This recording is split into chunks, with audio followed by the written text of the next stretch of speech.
Good evening, welcome to top 4 at 4 PM. నేను మీ రాణి Pratyusha. 4 PM top news లోకి వెళ్లే ముందు ఇవాల్టి తాజా రాజకీయ పరిణామాలను ఓసారి తెలుసుకుందాం. రేవంత్ సర్కార్ కు షాకుల మీద షాకులు తగులుతున్నాయి. కంచె గచ్చిబౌలి భూముల విధ్వంసంపై సుప్రీంకోర్టు సీరియస్ అయింది.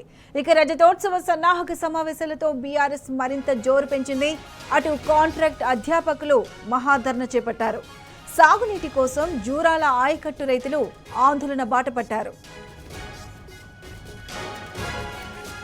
రైట్, ఇవాల్టి టాప్ 4 బ్రేకింగ్ న్యూస్ చూద్దాం.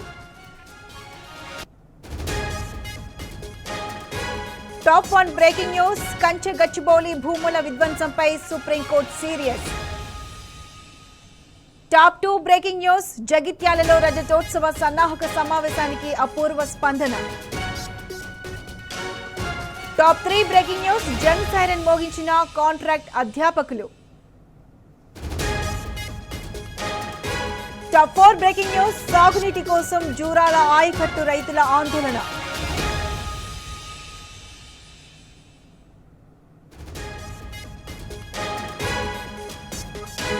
రైట్, టాప్ 4 బ్రేకింగ్ న్యూస్ మరొకసారి చూద్దాం. Top 1 breaking news. Kanche Gachibowli భూముల విధ్వంసంపై supreme court serious. Top 2 breaking news. జగిత్యాలలో రజతోత్సవ సన్నాహక సమావేశానికి అపూర్వ స్పందన.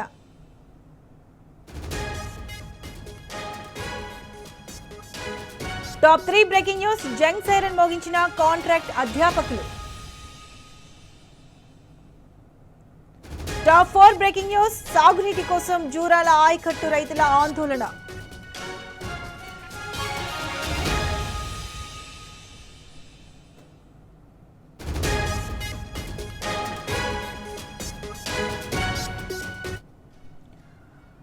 రైట్, ఇక టాప్ 1 బ్రేకింగ్ న్యూస్ చూద్దాం. కంచె గచ్చిబౌలి భూముల విధ్వంసంపై సుప్రీంకోర్టు సీరియస్ అయింది. చెట్లు ఎలా పునరుద్ధరిస్తారో ఓ ప్రణాళికతో రావాలని రాష్ట్ర ప్రభుత్వాన్ని ఆదేశించింది. చెట్ల నరికివేతను సమర్థించుకోవద్దని, పర్యావరణ పరిరక్షణలో రాజీ పడే ప్రసక్తే లేదని జస్టిస్ గవాయ్ స్పష్టం చేశారు. 100 ఎకరాలను ఎలా పునరుద్ధరణ చేస్తారో చెప్పాలని అన్నారు. చెట్ల నరికివేత వీడియోలు, ఫోటోలు చూసి ఆందోళన పడ్డామన్నారు. అనుమతులు లేకుండా చెట్లు కొట్టేసినందుకు సీఎస్ సహా సంబంధిత అధికారులు జైలుకు వెళ్లాల్సి వస్తుందని హెచ్చరించారు. కంచె గచ్చిబౌలి భూముల విషయంలో ప్రభుత్వ తీరు సరిగ్గా లేదన్న సుప్రీంకోర్టు విచారణను వచ్చే నెల 15కు వాయిదా వేసింది. సుప్రీం ఉత్తర్వులను స్వాగతించారు బీఆర్ఎస్ వర్కింగ్ ప్రెసిడెంట్ కేటీఆర్.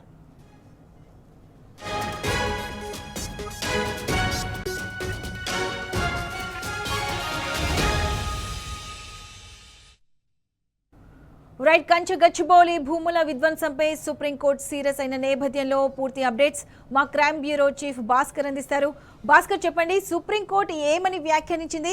అసలు మీ దగ్గర ఉన్న అప్డేట్స్ ఏంటి? సెంట్రల్ యూనివర్సిటీలోని కంచె గచ్చిబౌలి భూములకు సంబంధించి ఇవాళ సుప్రీంకోర్టులో వాదనలు కొనసాగాయి. ఈ సందర్భంగా గతంలోనే రాష్ట్ర ప్రభుత్వం చీఫ్ సెక్రటరీ దీనిపైన కౌంటర్ దాఖలు చేయాలని చెప్పినటువంటి ప్రభుత్వం ఆ రకంగా ఎట్లాంటి కౌంటర్ దాఖలు చేశారనేది దానిపైన ఈ వివరణ సంబంధించినటువంటి వాదనలు కొనసాగాయి. చెట్లు కొట్టేసే ముందు అనుమతులు తీసుకున్నారా లేదా అనేటువంటిది స్పష్టంగా చెప్పాలన్నటువంటి జస్టిస్ బిఆర్ గవాయి సంబంధించినటువంటి ధర్మాసనం 1996లో సుప్రీంకోర్టు ఇచ్చినటువంటి మార్గదర్శకాల ప్రకారం అనుమతులు తీసుకున్నారో లేదో అనేటువంటిది కూడా చెప్పాలని ఇవాళ ఈ సందర్భంగా చర్చను కొనసాగించారు. 100 ఎకరాలను ఎలా పునరుద్ధరణ చేస్తారో చెప్పండి. ప్రస్తుతం పర్యావరణ పరిరక్షణలో మేము రాజీ పడని పోరాటం చేస్తా ఉన్నాం. వీడియోస్ చూసిన తర్వాత మేము చాలా తీవ్రమైనటువంటి ఆందోళనకు గురయ్యాం. నిజంగా కూడా అక్కడ జరుగుతున్నటువంటి ప్రకృతి విధ్వంసాన్ని చూస్తే మా మనసును కలిసించేసింది అని కూడా సుప్రీంకోర్టు సంబంధించినటువంటి జడ్జి చెప్పడం జరిగింది. ఈ మొత్తం వ్యవహారంలో తెలంగాణలో వాల్టా చట్టం అమలులో ఉందని, దాని ప్రకారం స్వయం అనుమతులుగా ప్రభుత్వం వ్యవహరించిందని ఈ సందర్భంగా ధర్మాసనానికి అమితశ్రీ కమిటీ కూడా వివరాలు తెలియజేసింది. మరోవైపు చెట్ల నరికివేతపై సుప్రీంకోర్టు చాలా సీరియస్ గా వ్యవహరించింది. చెట్ల నరికివేతను సమర్థించుకోవద్దని రాష్ట్ర ప్రభుత్వానికి సూచిస్తూనే వాటిని ఎలా పునరుద్ధరణ చేస్తారనేటువంటి ప్రణాళికతో మళ్ళీ మా ముందుకు రండి, అనుమతులు తీసుకున్నారా లేదా అనేటువంటిది, అనుమతులు లేకుండా చెట్లు కొట్టేసినందుకు సీఎస్ సహా సంబంధిత అధికారులు జైలుకు వెళ్లాల్సి వస్తుందని గతంలోనే హెచ్చరించినటువంటి సుప్రీంకోర్టు ఇదే సందర్భంగా ఆ వ్యాఖ్యలను మరోసారి పునరుద్ఘాటించింది. ఈ నేపథ్యంలో సెల్ఫ్ సర్టిఫికెట్ చేసుకుని అన్నింటికీ మినహాయింపులు ఇచ్చుకున్నారు ఇది సుప్రీంకోర్టు తీర్పుకు విరుద్ధమని కూడా అమికస్ క్యూరీ చెప్పుకొచ్చింది. మొత్తం భూములు తాకట్టు విషయంతో మాకు సంబంధం లేదు, మీరు భూములు ఏం చేస్తున్నారు అనేటువంటిది మేము అడగడం లేదు, ఎవరి పేరు మీద ఉన్నాయి అని కూడా మేము చర్చించడం లేదు. కానీ అక్కడ ఉన్నటువంటి ఒక అడవి లాంటి దట్టమైనటువంటి చెట్లను కుట్టడం పట్ల మీకు మనసు ఎట్లా వచ్చింది? సీఎస్ దీనిపైన గతంలోనే మేము సీరియస్ గా వార్నింగ్ ఇచ్చాము, అయినా కూడా దానిపైన మేము చేయించినటువంటి ప్లేస్ లో కూడా మళ్ళీ మీరు ఏదైతే చెట్లను కొట్టివేదని చెప్పామో మళ్ళీ చెట్ల కొట్టివేత కొనసాగించారు. దాంట్లో సోషల్ మీడియాలో కూడా అనేక రకాల వార్తలు వచ్చాయనేటువంటిది ఈ సందర్భంగా సుప్రీంకోర్టు చెప్పుకొచ్చింది. కేవలం నరికిన చెట్లను ఎలా పునరుద్ధరణ చేస్తారనేటువంటిది మా ప్రాధాన్యత కాబట్టి మీరు ఈ మొత్తం డిస్కస్ చేసినటువంటి ఈ చెట్లకు సంబంధించి ఎట్లాంటి ప్రణాళికతో ముందుకు వస్తారో దాన్నంతటినీ కూడా తీసుకొని రావాలి. 1996 డిసెంబర్లో సుప్రీంకోర్టు ఇచ్చినటువంటి మార్గదర్శకాలు ఏవైతే ఉన్నాయో వాటి విరుద్ధంగా ఏమాత్రం రాష్ట్ర ప్రభుత్వం ఈ విషయంలో వివరించినట్టు తెలిస్తే మేము చూస్తూ ఊరుకోమని కూడా కోర్టు ఈ సందర్భంగా చెప్పుకొచ్చింది. ఇక 10,000 కోట్లకు మార్టిగేజ్ చేస్తాము అని భాస్కర్ చెప్పండి. అంటే ఈ సుప్రీం ఉత్తర్వులను బీఆర్ఎస్ వర్కింగ్ ప్రెసిడెంట్ కూడా కేటీఆర్ స్వాగతించారు. దీనికి సంబంధించి పూర్తి అప్డేట్స్ ఏంటి? మొత్తం ఈ అంశం మొదటి నుంచి కూడా బీఆర్ఎస్ పార్టీ కేటీఆర్ నేరుగా ఇన్వాల్వ్ అయ్యి హైదరాబాద్ సెంట్రల్ యూనివర్సిటీకి సంబంధించినటువంటి విద్యార్థులతో మాట్లాడడం, ఆ తర్వాత యూనివర్సిటీకి సంబంధించినటువంటి భూములను ఎవరి పేరు మీద ఉంటే ఎవరి హయాంలో అంటే రాజశేఖర రెడ్డి హయాం నుంచి చంద్రబాబు హయాం నుంచి కేసీఆర్ హయాం వరకు సుప్రీంకోర్టులో ఫైట్ చేసినప్పటికీ తమకు వచ్చినప్పటికీ భూములను టచ్ చేసినటువంటి ముఖ్య ఉద్దేశంతో బీఆర్ఎస్ గవర్నమెంట్ 10 ఏళ్ల పరిపాలన కాలంలో సుప్రీంకోర్టు ఆదేశాలు ఇచ్చినప్పటికీ ఆ యూనివర్సిటీకి సంబంధించినటువంటి భూములను ఇబ్బంది పెట్టకుండా దాంట్లోనే ఉంచాలనేటువంటి ఉద్దేశంతో ఉంటే కేవలం రేవంత్ సర్కారు వచ్చినటువంటి 15 నెలల కాలంలో యూనివర్సిటీకి సంబంధించినటువంటి భూములను మొత్తాన్ని 400 ఎకరాలను అప్పనంగా అప్పచెప్పడానికి తయారైంది. దానికి సంబంధించి కార్పొరేట్ కంపెనీలతో కొమ్ము కాయడం, అదేవిధంగా ఒక బీజేపీకి సంబంధించినటువంటి ఎంపీ దీంట్లో ఇన్వాల్వ్ అవ్వడం, వీటన్నింటికి సంబంధించి గతంలోనే బీఆర్ఎస్ ప్రెసిడెంట్ మొత్తం దీనికి సంబంధించినటువంటి స్కామ్లు బయటపెట్టినటువంటి పరిస్థితి. ఈ నేపథ్యంలో యూనివర్సిటీకి సంబంధించినటువంటి భూములు పూర్తిగా అడ్డుకోట వేయడానికి సుప్రీంకోర్టులో సైతం ఫైట్ చేసినటువంటి పరిస్థితి. యూనివర్సిటీ విద్యార్థుల తరఫున అదేవిధంగా తెలంగాణలో ఉన్నటువంటి భూముల పట్ల ఖచ్చితంగా బీఆర్ఎస్ పార్టీ ముందుండి కొట్లాడుతుంది. దాన్ని ఎవరు ఇబ్బంది పెట్టినా కూడా చూస్తూ ఊరుకోమని చెప్పినటువంటి పరిస్థితి. మరోవైపు సిఎస్ తెలంగాణ రాష్ట్ర పర్యాటక సంబంధించినటువంటి ఐఏఎస్ అధికారిగా ఉన్నటువంటి స్మితా సబర్వాల్ సైతం గచ్చిబౌలి పోలీసులు తాజాగా నోటీసులు చదివిస్తారు. ఈ నోటీసులకు సంబంధించి ఆమె చేసినటువంటి హెచ్పీకి సంబంధించినటువంటి ఏ ఇమెయిల్ ట్విట్టర్ లో రీపోస్ట్ చేశారనేటువంటి ఉద్దేశంతో ఆమెకు 179 బిఎన్ఎస్ యాక్ట్ కింద నోటీసులు చదివిస్తారు. మార్చి 31న హాయ్ హైదరాబాద్ అనేటువంటి ట్విట్టర్ పోస్ట్ లో రీపోస్ట్ చేసేందుకు స్మితా సబర్వాల్ కూడా నోటీసులు సాగు చేశారు. దీనిపైన ఆమె వివరణ ఇవ్వాలని చెప్పారు. మొత్తం పూర్తిగా ఎవరిని వదిలిపెట్టడం లేదు, ఎవరు ఎట్లాంటి దీనిపైన సపోర్ట్ చేసినా రీపోస్ట్ చేసినా వాళ్ళని సైతం టాలరేట్ చేయకుండా రేవంత్ సర్కార్ అయితే కక్షపూర్తంగా వెళ్తుంది. మరోవైపు సుప్రీంకోర్టు మాత్రం ఖచ్చితంగా నెల 15 లోపు దీనిపైన వివరణాత్మకమైనటువంటి సందేశమైనటువంటి కౌంటర్ దాఖలు చేయాలి. దాని తర్వాత దీనిపైన ఫర్దర్ గా ముందుకు వెళ్తాం. అప్పటి వరకు దీనిపైన స్టే కొనసాగుతున్నటువంటి సుప్రీంకోర్టు స్పష్టం చేసింది. Pratheesha. Right Bhaskar, thanks for the updates. Right, Kanche Gachibowli అడవుల విధ్వంసంపై సుప్రీంకోర్టు సీరియస్ అయింది. చెట్లు ఎలా పునరుద్ధరిస్తారో ప్రణాళికతో రావాలని రాష్ట్ర ప్రభుత్వానికి సుప్రీంకోర్టు ఆదేశాలు జారీ చేసింది. సుప్రీంకోర్టు ఉత్తర్వులను బీఆర్ఎస్ వర్కింగ్ ప్రెసిడెంట్ కేటీఆర్ స్వాగతించారు.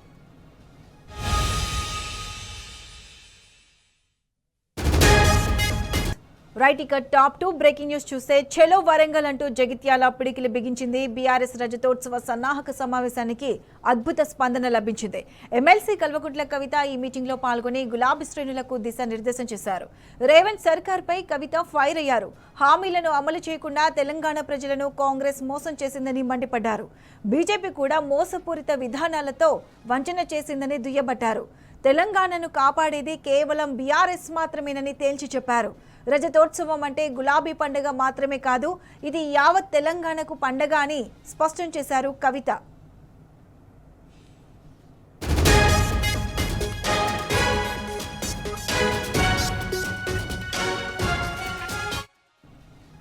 రైట్, జగిత్యాలలో బీఆర్ఎస్ రజతోత్సవ సన్నాహక సమావేశంపై పూర్తి అప్డేట్స్ మా ప్రతినిధి సందీప్ అందిస్తారు.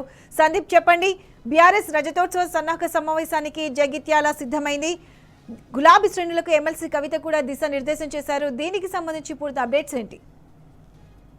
జిల్లా వ్యాప్తంగా ఇప్పటికే ఇటు కోరుట్ల నియోజకవర్గం అలాగే ధర్మపురి ఈ రెండు ప్రాంతాల్లో కూడా ఇప్పటికీ ఈ సమావేశాలు పిన్నెలకి సంబంధించి సన్నాహక సమావేశం ముగిసింది. ఇవాళ ఎమ్మెల్సీ కవిత నేతృత్వంలో ఇవాళ జగిత్యాల నియోజకవర్గానికి సంబంధించిన సన్నాహక సమావేశము బీఆర్ఎస్ పార్టీ భవన్ లో కొనసాగింది. ఈ సందర్భంగా ఎమ్మెల్సీ కవిత ముఖ్య అతిథిగా హాజరు కాగా పెద్ద సంఖ్యలో కూడా జగిత్యాల నియోజకవర్గం నలుమూలల నుంచి కూడా ఇవాళ బీఆర్ఎస్ శ్రేణులు తరలి వచ్చారు. ఈ సందర్భంగా ఎమ్మెల్సీ కవిత కీలకమైనటువంటి అంశాలను ప్రసంగించారు. ఎందుకంటే బీజేపీకి అలాగే కాంగ్రెస్ ఈ రెండు పార్టీలకు కూడా ప్రత్యామ్నాయ పార్టీ బీఆర్ఎస్ పార్టీ అని జగిత్యాల నియోజకవర్గంలో కూడా బీఆర్ఎస్ పటిష్టంగా ఉందని, ఎందుకంటే మొన్నటి ఎన్నికల్లో కూడా బీఆర్ఎస్ పార్టీ జగిత్యాల గెలుపొందగా ఇక్కడ ఉన్నటువంటి బీఆర్ఎస్ టికెట్ పై గెలిచిన ఎమ్మెల్యే సంజయ్ కుమార్ ఆయన పార్టీ ఫిరాయించాడు, ఆయన వెళ్ళిపోయినంత మాత్రాన ఒరిగేది లేదని కార్యకర్తలు అయితే పటిష్టంగా ఉన్నారు. కార్యకర్తలే తమకు బలమంటూ వారందరినీ కూడా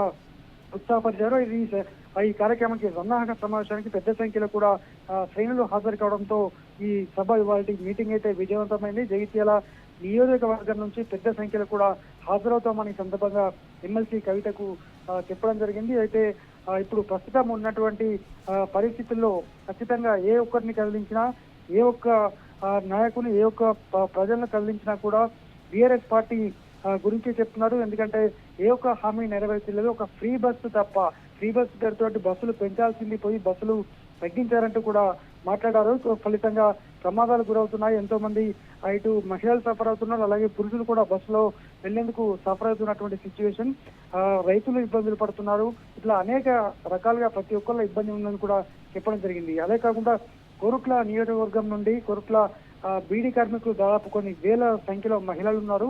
వారికి బీడీ పెన్షన్ ఇచ్చిన ఘనత బీఆర్ఎస్ పార్టీ. ఈ క్రమంలో వాళ్ళ తరఫున మహిళలంతా కూడా ఈ బీఆర్ఎస్ సభకు వెళ్లే దారి ఖర్చులకు గాను 5,000 రూపాయలు మహిళలంతా జమ చేసి వాళ్ళ కవిత గారికి ఇవ్వడం జరిగింది. మొత్తంగా సభ సక్సెస్ తోటి ఇవాళ కార్యక్రమం విజయవంతం అవడంతో క్యాడర్ లో మరొకసారి కూడా జోష్ అయితే కనిపించింది. జగిత్యాల జిల్లా అభివృద్ధికి పూర్తి దోహదం చేసింది కేసీఆర్ గారేనని, దాదాపు 130 కోట్లతో ఒక ప్రముఖ ప్రాజెక్టు జగిత్యాల్లో రోడ్లవాగు నిర్మిస్తే కేవలము గేట్లు పెట్టేందుకే వీళ్ళకి ఇబ్బంది అవుతున్నాయి అంటూ కూడా తీవ్ర స్థాయిలో ధ్వజమెత్తారు. అయితే పార్టీలోంచి వెళ్ళినంత మాత్రాన ఎవరు వెళ్ళినా కూడా నష్టం జరిగేది ఏం లేదు, కొత్త నీరు వచ్చి చేస్తుంది, యువత అంతా కూడా సపోర్ట్ ఉన్నారని ఈ సందర్భంగా కవిత చెప్పారు. Right Sandeep, thanks for the updates. BRS రజతోత్సవ సన్నాహక సమావేశానికి జగిత్యాల నుంచి అద్భుత స్పందన వస్తుంది. సన్నాహక సమావేశంలో పాల్గొన్న ఎమ్మెల్సీ కవిత గులాబీ శ్రేణులకు దిశానిర్దేశం చేశారు.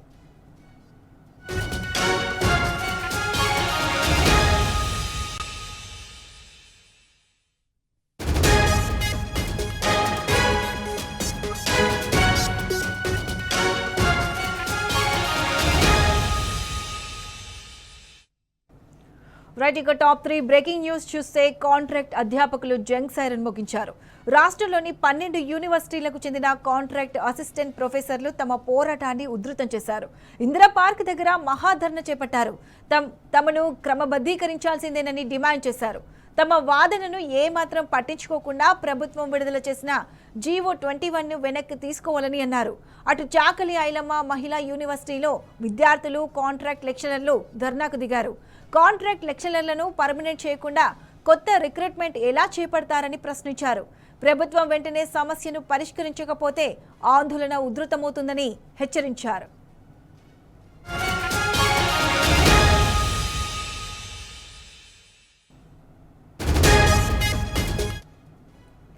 రైట్, కాంట్రాక్ట్ అధ్యాపకుల పోరాటానికి సంబంధించి పూర్తి అప్డేట్స్ మా ప్రతినిధి మహేష్ అందిస్తారు. మహేష్, చెప్పండి, రాష్ట్రంలోని 12 యూనివర్సిటీలకు చెందిన కాంట్రాక్ట్ అధ్యాపకులు పోరుబాట పట్టారు. తమను క్రమబద్ధీకరించాల్సిందేనని డిమాండ్ చేశారు. దీనికి సంబంధించి పూర్తి అప్డేట్స్ ఏంటి?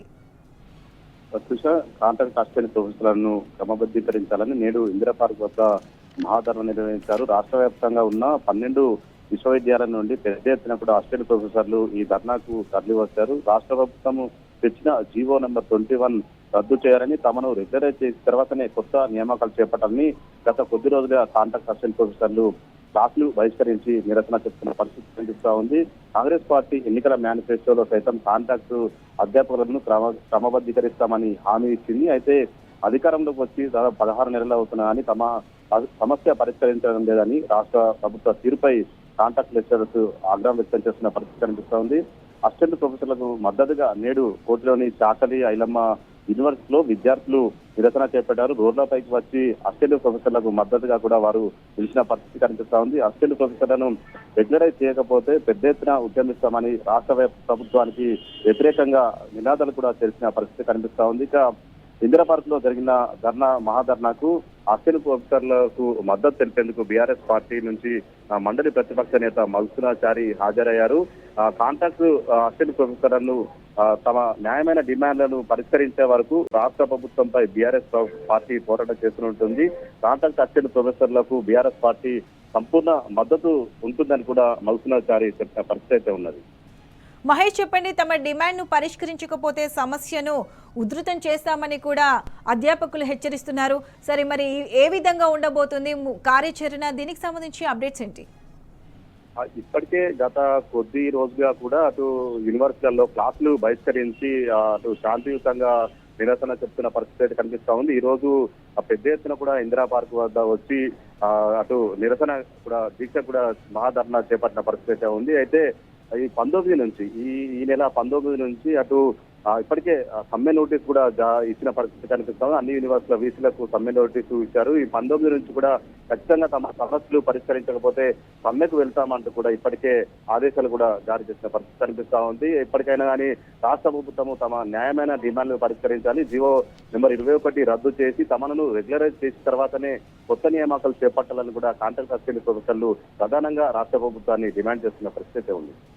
Right Mahesh, thanks for the updates.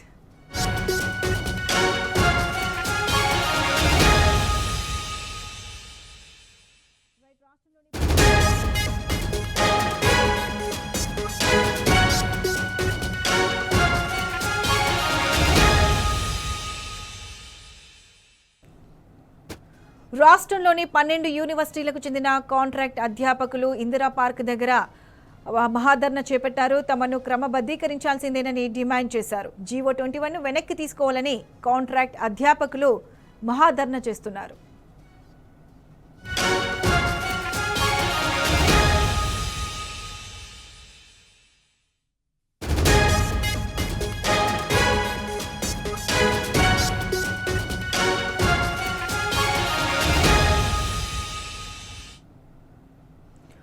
Revanth పాలనలో సాగునీటి కోసం రైతులు అల్లాడిపోతున్నారు.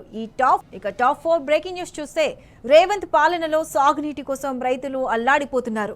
సాక్షాత్తు సీఎం సొంత జిల్లా అయిన ఉమ్మడి పాలమూరులోనే అన్నదాతలు ఇబ్బందులు పడుతున్నారు. వనపర్తి జిల్లా ఆత్మకూరు ఎంఆర్ఓ ఆఫీస్ ఎదుట గులాబీ శ్రేణులు ధర్నాకు దిగారు.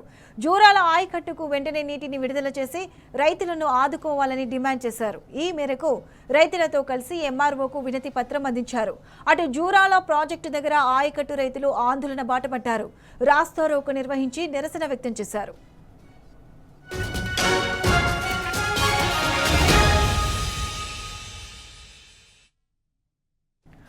జూరాల ఆయకట్టు రైతుల పోరాటానికి సంబంధించి పూర్తి అప్డేట్స్ మా ప్రతినిధి నరేష్ అందిస్తారు. నరేష్ చెప్పండి, జూరాల ఆయకట్టు రైతుల సాగునీటి కోసం వనపర్తి జిల్లా ఆత్మకూరు ఎంఆర్ఓ ఆఫీస్ ఎదుట గులాబీ శ్రేణులు ధర్నా చేపట్టారు.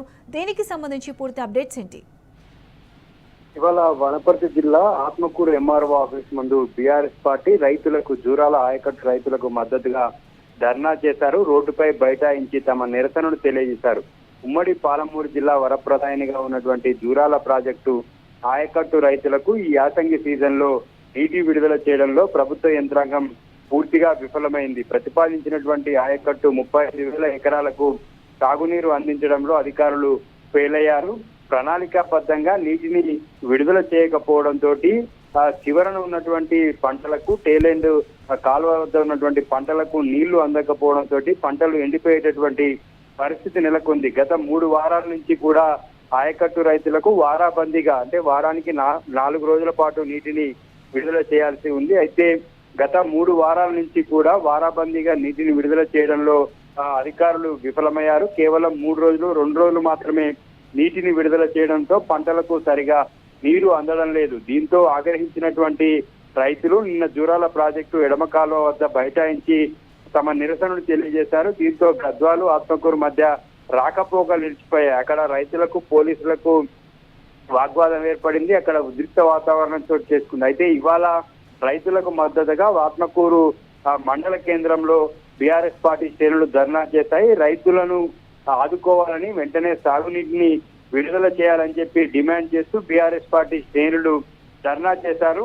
అనంతరం ఎంఆర్ఓకి సాగునీటిని విడుదల చేయాలని చెప్పి వినతి పత్రం అందజేశారు. జూరాల ప్రాజెక్టులో అసలు పూర్తిగా నీటి నిల్వలు అడుగంటిపోయాయి.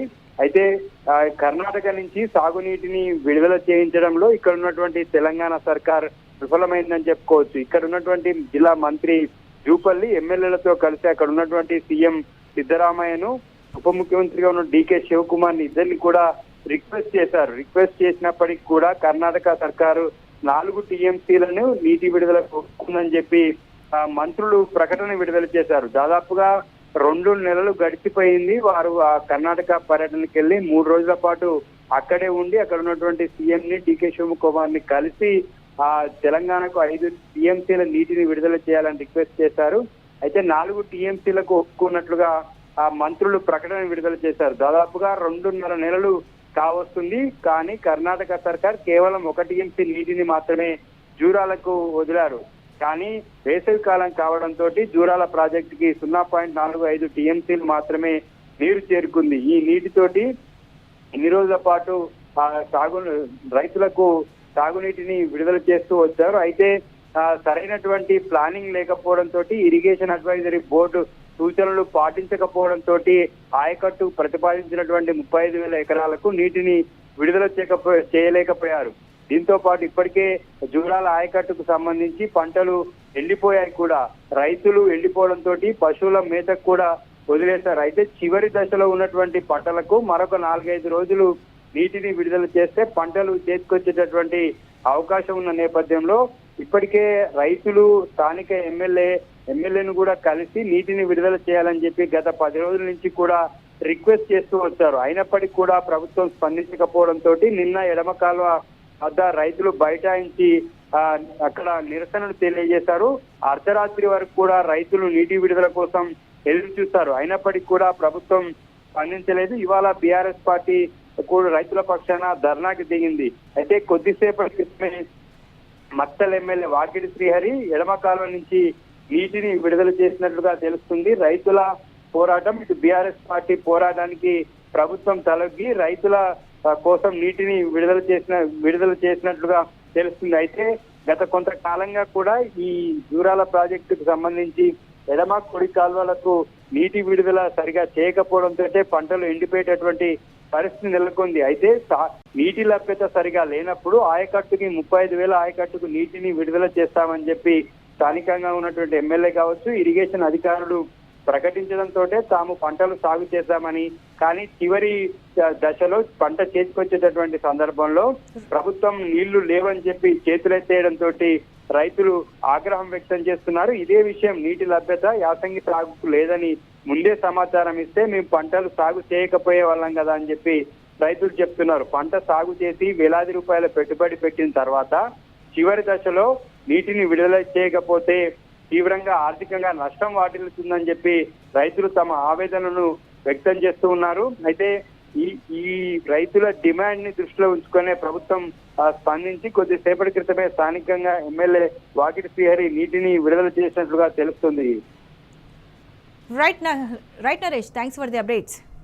రైట్, కేసీఆర్ పాలనలో పచ్చగా ఉన్న తెలంగాణ, రేవంత్ పాలనలో సాగునీటి కోసం రైతులు అల్లాడిపోతున్నారు.